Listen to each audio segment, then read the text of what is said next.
नमो नमः, सुप्रभातम, सभी को नमस्कार। शुरू करते हैं प्रश्नोत्तरी। आज के अंतर्गत इस प्रश्नोत्तरी में प्रश्न संख्या 33 से लेकर के 60 तक प्रश्न हैं। आप सभी को सभी प्रश्नों के आंसर देने हैं। प्रश्न संख्या 33, भूतपूर्वः अत्र कैशमाशः। ऑप्शन नंबर ए केवल, ऑप्शन नंबर बी अव्ययभाव, ऑप्शन नंबर सी द्वंद्व, ऑप्शन नंबर डी द्विगु।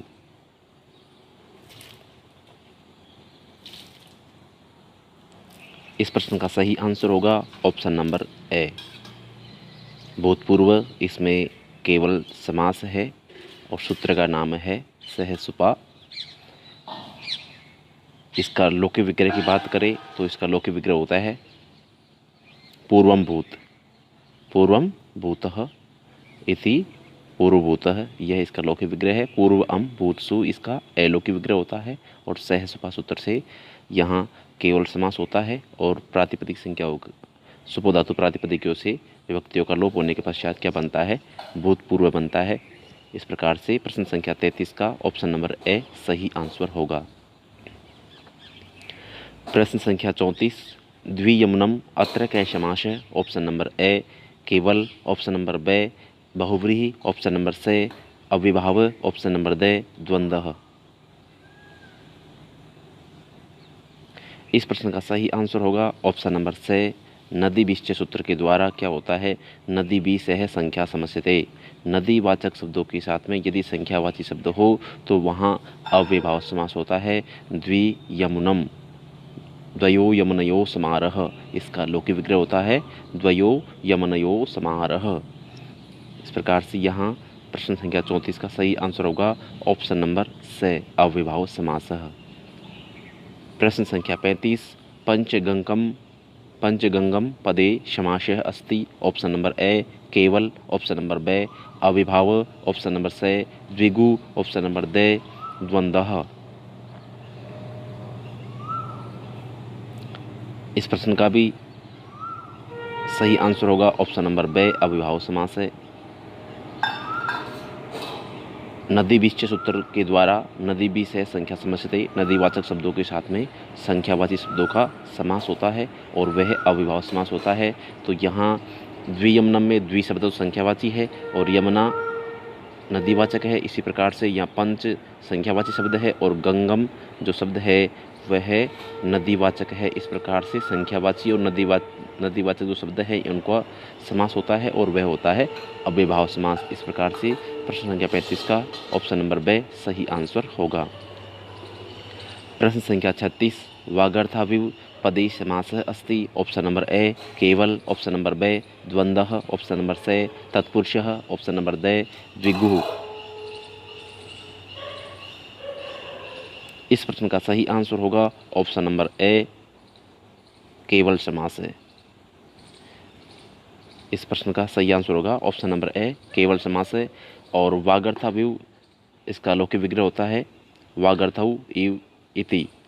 और इसके सूत्र की बात करें तो वार्तिक है एवेव समासो विभक्ति लोपस्य, एवेव समासो विभक्ति लोपस्य सूत्र के द्वारा यहाँ केवल समास होता है और क्या बनता है, वागर्थाविव बनता है। प्रश्न संख्या 37, चोर वयम पदस्य समास विग्रह अस्ति। ऑप्शन नंबर ए चोरस्य भयम, ऑप्शन नंबर बी चोराद भयम, ऑप्शन नंबर सी चोरेण भयम, ऑप्शन नंबर डी चोराय भयम। इस प्रश्न का सही आंसर होगा ऑप्शन नंबर बी चोरात भयम।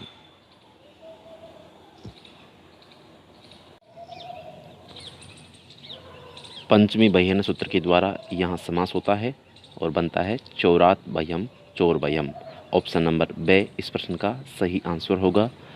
प्रश्न संख्या 38, देव ब्राह्मणः अत्र कैशमाशः। ऑप्शन नंबर ए कर्मधारय, ऑप्शन नंबर बी अव्ययभाव, ऑप्शन नंबर सी केवल, ऑप्शन नंबर डी द्वंद्वः।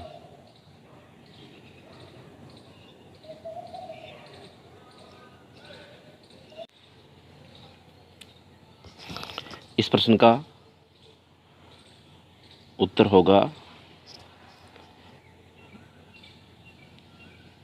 तत्पुरुष, लुप्त तत्पुरुष समास होता है जो कि किसी भी ऑप्शन में नहीं है, इसलिए इस प्रश्न को डिलीट मान लिया जाए और इसका सही आंसर क्या होगा? मध्य पदलोपी तत्पुरुष समास होता है। ठीक है, इस प्रकार से प्रश्न संख्या 38 को आप डिलीट माने और इसका सही आंसर माने मध्य पदलोपी तत्पुरुष समास होता है। इसमें देव पूजक ब्राह्मण ऐसा इसका लौकिक विग्रह होता है, तो पूजक शब्द यहाँ से हट जाता है। देव के बाद में पूजक जो शब्द है और इसे हम कहते हैं मध्य पदलोपी तत्पुरुष समास। ठीक है, पूजक शब्द का यहाँ लोप हो जाता है।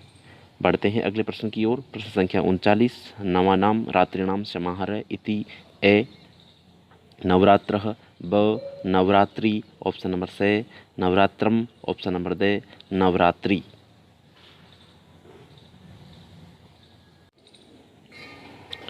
इस प्रश्न का सही आंसर होगा ऑप्शन नंबर से, नवरात्रम।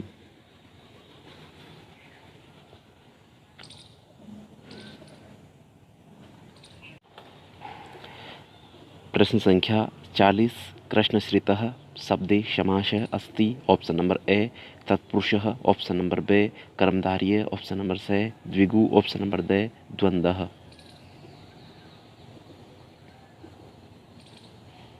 इस प्रश्न का सही आंसर होगा कृष्णम श्रितः इति कृष्णश्रितः। कृष्ण अम श्रितसु, यह इसका अलौकिक विग्रह है और यहाँ द्वितीय श्रितातीत पतित कथात्यस्थ प्राप्तापन्नई सूत्र के द्वारा द्वितीय तत्पुरुष समास होता है। ऑप्शन नंबर ए इस प्रश्न का सही आंसर है, द्वितीय तत्पुरुष समास। प्रश्न संख्या 41, यूपदारु शब्दे समासः अस्ति ऑप्शन नंबर ए अविभाव है, ऑप्शन नंबर बे तत्पुरुष है, ऑप्शन नंबर से द्विगु, ऑप्शन नंबर दे कर्मधारय। इस प्रश्न का सही आंसर होगा ऑप्शन नंबर बे यूपाय दारु, यह इसका अलौकिक विग्रह है, यूपाय दारु। ऑप्शन नंबर बे चतुर्थी तत्पुरुष समास होगा, ऑप्शन नंबर बे इस प्रश्न का सही आंसर होगा। प्रश्न संख्या 42, राजपुरुषः अत्र कै समासः ऑप्शन नंबर ए तत्पुरुषः, ऑप्शन नंबर बे कर्मधारय, ऑप्शन नंबर से द्विगु, ऑप्शन नंबर दे अविभाव। इस प्रश्न का सही आंसर होगा ऑप्शन नंबर ए षष्ठी तत्पुरुष समासः। अगला प्रश्न है 43वां प्रश्न है, हरित्रातः पदे समासः अस्ति ऑप्शन नंबर ए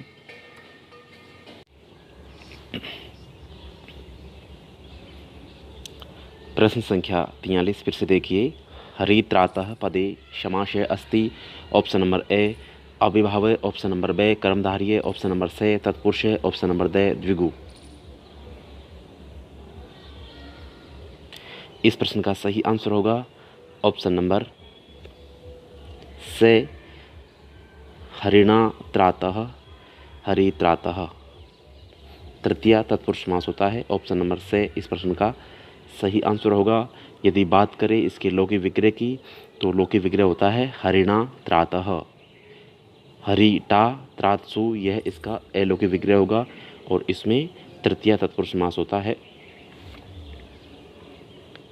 प्रश्न संख्या 44, रामौ शब्दे समासः अस्ति ऑप्शन नंबर ए द्वंद्वः, ऑप्शन नंबर बे कर्मधारय, ऑप्शन नंबर से द्विगु, ऑप्शन नंबर दे अविभाव।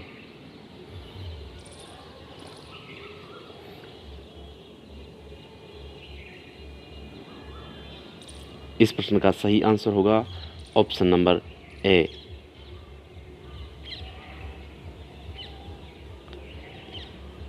रामः राम च, यहाँ दो में से एक पद शेष बचा है, इस प्रकार से यहाँ ऑप्शन नंबर ए इस प्रश्न का सही आंसर होगा। प्रश्न संख्या 45, घनश्यामः इत्यत्र कै समासः ऑप्शन नंबर ए कर्मधारय, ऑप्शन नंबर बे केवल समासः, ऑप्शन नंबर से द्वंद्व समास है, ऑप्शन नंबर दे बहुव्रीहि समास है।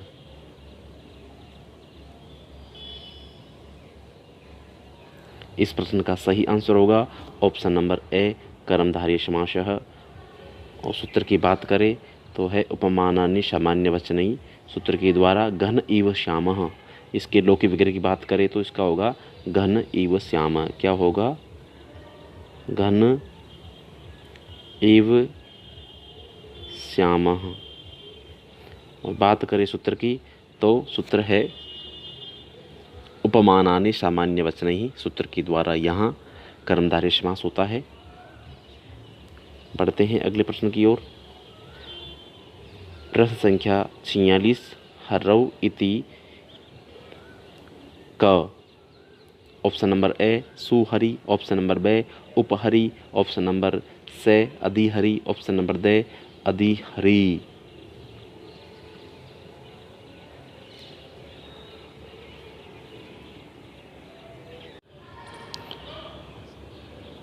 इस प्रश्न का सही आंसर होगा ऑप्शन नंबर से अधिहरि। हरौ इति यह अधिहरि का क्या है? लौकिक विग्रह है। हरौ इति जो होता है यह अधिहरि का क्या है? लौकिक विग्रह है। हरि घी अधिसु यह इसका अलौकिक विग्रह होता है। और यहाँ अव्यम, विभक्ति, समीप, समृद्धि, विरदता, भावा, अत्या, संप्रति, शब्द, प्रादुर्भाव इत्यादि सूत्र के द्वारा यहाँ अविभाव समास होता है। और किस अर्थ में हुआ है? तो यहाँ विभक्ति अर्थ में हुआ है। ठीक है, इस प्रकार से प्रश्न संख्या 46 का ऑप्शन नंबर से अधिहरि सही आंसर होगा। प्रश्न संख्या 47। पाणिपादम पदे कै समास है? ऑप्शन नंबर ए केवल, ऑप्शन नंबर बे तत्पुरुष, ऑप्शन नंबर से द्वंद्व, ऑप्शन नंबर दे द्विगु।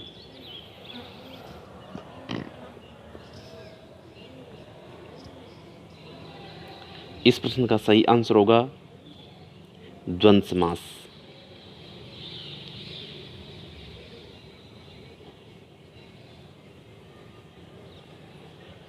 पाणिचे पादयो तेषां समारः चार्थी द्वंद्व सूत्र के द्वारा यहाँ द्वंद्व समास होगा। और यहाँ बात करें यदि द्वंद्व समास के अंतर्गत भेद की तो यहाँ होता है समाहार द्वंद्व समास। यदि आपको द्वंद्व समास की जगह समाहार द्वंद्व समास का भेद मिले तो आपको समाहार द्वंद्व समास करना है इसमें पाणिपादम में। अगला उदाहरण है, अगला प्रश्न है 48। पीताम्बरम अत्र कै समास है? ऑप्शन नंबर ए कर्मधारय, ऑप्शन नंबर बे बहुव्रीहि, ऑप्शन नंबर से केवल, ऑप्शन नंबर दे द्वंद्व।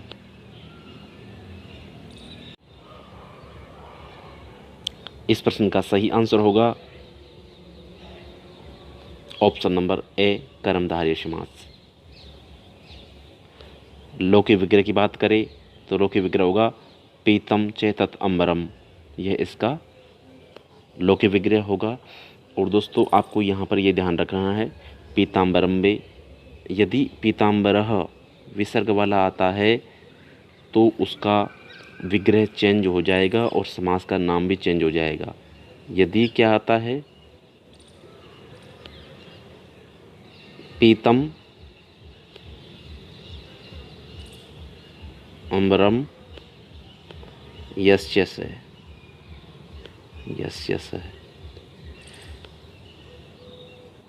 तो क्या होगा आपको पीताम्बरः, क्या होगा पीताम्बरः, यहाँ विसर्ग आएगा तो इसमें तो होगा ये विग्रह जो मैंने बताया अभी आपको पीतम अंबरम यस्य से है। और समास की बात करें तो इसमें समास होता है बहुव्रीहि समास, बहुव्रीहि समास होता है। और ये पीताम्बरम जो है इसमें कर्मधारय समास होता है। और इसके लौकिक विग्रह की बात करें तो पीतम चे तत् अम्बरम यह इसका लौकिक विग्रह होता है। तो आपको ध्यान रखना है जहाँ विसर्ग आएगा वहाँ तो आपको बहुव्रीहि समास करना है और जहाँ विसर्ग नहीं आएगा वहाँ आपको मतलब मैं अंत में मिलेगा तो वहाँ कौन सा समास होगा? कर्मधारय समास होगा। ठीक है दोस्तों, आप सभी के समझ में आ गया होगा। अब यदि ये प्रश्न आता है तो आप गलत नहीं करके आएंगे, मुझे आशा है। बढ़ते हैं अगले प्रश्न की ओर। प्रश्न संख्या 49। कृष्ण शर्पः अत्र कै समास है? ऑप्शन नंबर ए केवल, ऑप्शन नंबर ब द्वंद्व, ऑप्शन नंबर से कर्मधारय, option number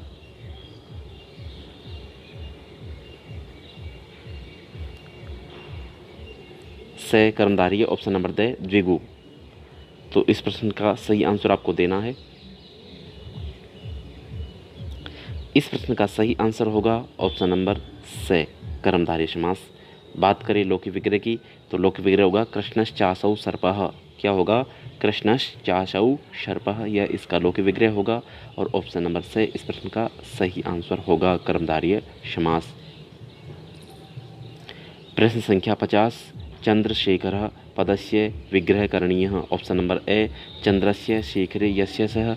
option number B, चंद्रः शेखरे यस्य सः। ऑप्शन नंबर सी, चंद्रः शेखरे यस्मिन् सः।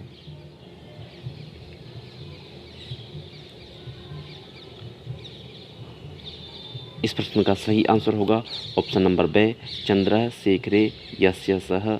यहाँ इसमें बहुव्रीहि समास होता है, चंद्रशेखर। ऑप्शन नंबर बी इस प्रश्न का सही आंसर होगा। प्रश्न संख्या 51, पितरौ इत्यस्य विग्रह कार्य। ऑप्शन नंबर ए, मातृ च पितृ च।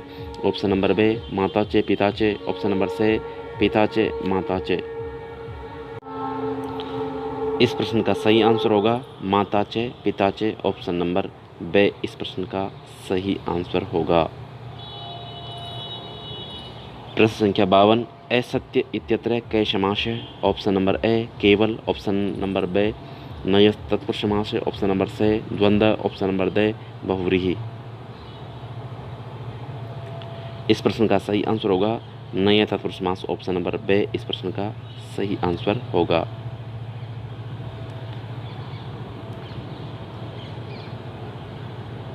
प्रश्न संख्या 53, त्रिनेत्रः अत्र कै समासः। ऑप्शन नंबर ए, द्विगु। ऑप्शन नंबर बी, बहुव्रीहि। ऑप्शन नंबर सी, द्वंद्व। Option number D, कर्मधारय।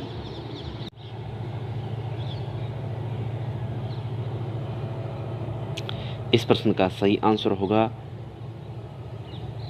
Option number B, बहुव्रीहि समास। तीन है आंखें जिसके, त्रिः नेत्राणि यस्य। ऑप्शन नंबर 54, युकालिक्षम अत्र कै समासः। ऑप्शन नंबर ए, द्विगु। ऑप्शन नंबर बी, बहुव्रीहि। ऑप्शन नंबर सी, कर्मधारय। ऑप्शन नंबर डी, द्वंद्व।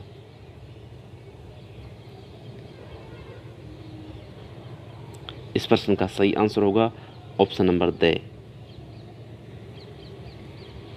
और इसमें भी समाहार द्वंद्व समास है। प्रश्न संख्या 55, कुस्कासम अत्र कै समासः। ऑप्शन नंबर ए, द्विगु। ऑप्शन नंबर बी, द्वंद्व। ऑप्शन नंबर सी, कर्मधारय। ऑप्शन नंबर डी, बहुव्रीहि।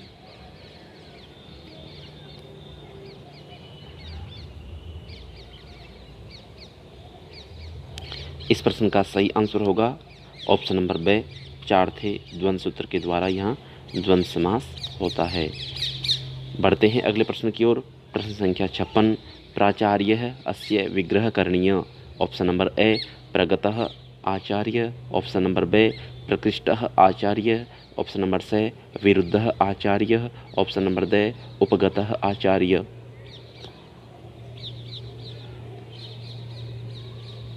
इस प्रश्न का आंसर होगा ऑप्शन नंबर ए, प्रगतः आचार्य, प्राचार्य। और इसमें समास की बात करें तो प्रादि तत्पुरुष समास होता है और समास समस्त पद बनता है प्राचार्यः, और लौकिक विग्रह है प्रगतः आचार्यः। प्रश्न संख्या 57, शोभनः पुत्रः इति भवति। ऑप्शन नंबर ए, कुपुत्रः। ऑप्शन नंबर बी, शोभनः पुत्रः। ऑप्शन नंबर सी, सुपुत्रः। ऑप्शन नंबर डी, कोऽपि न।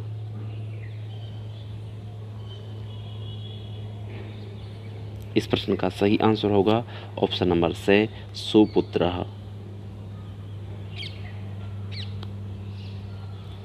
प्रश्न संख्या 58, विद्याधनम अत्र कै समासः।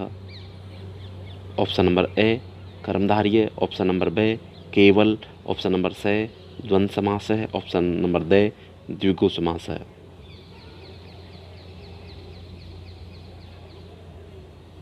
इस प्रश्न का सही आंसर होगा ऑप्शन नंबर ए, कर्मधारय समास है, विद्या एव धनम। इसका लौकिक विग्रह होगा विद्या एव धनम। प्रश्न संख्या 59, कृष्णस्य समीपम इति। ऑप्शन नंबर ए, सुकृष्णम। ऑप्शन नंबर बी, अधिकृष्णम। ऑप्शन नंबर सी, उपकृष्णम। ऑप्शन नंबर डी, कोऽपि न। ऑप्शन नंबर द में है को अपी न। सही आंसर क्या होगा आप बताएं।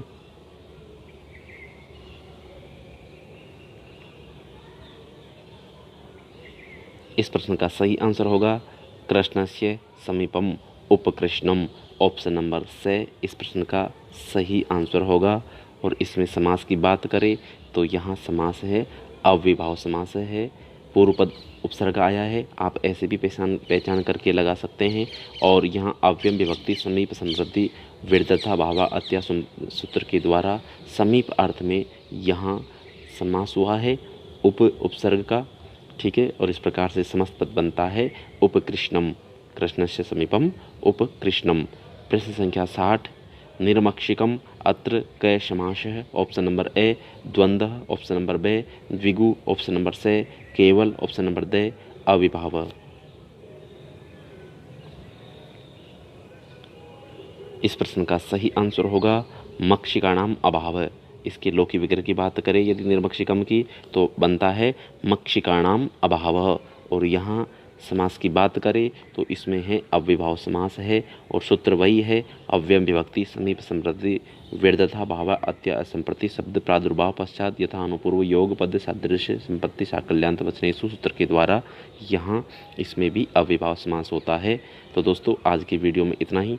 धन्यवाद।